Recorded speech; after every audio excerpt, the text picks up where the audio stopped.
I'd just like to leave everyone with this possibility that our teachers say every day.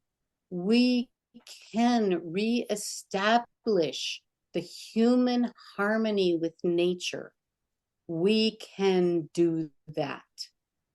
And we must do that.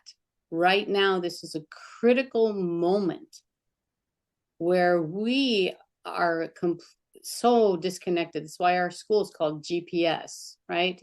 Global Paco School. Know where the hell you are, right? On the planet. Understand it.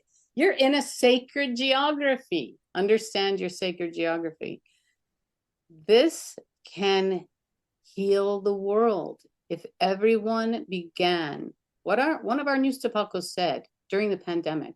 If every person on earth made an offering to Pachamama right now, the pandemic would disappear from the face of the planet. Wow.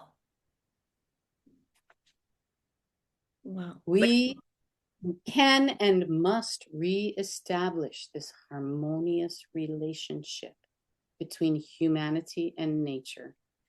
And it's the way out of this mess.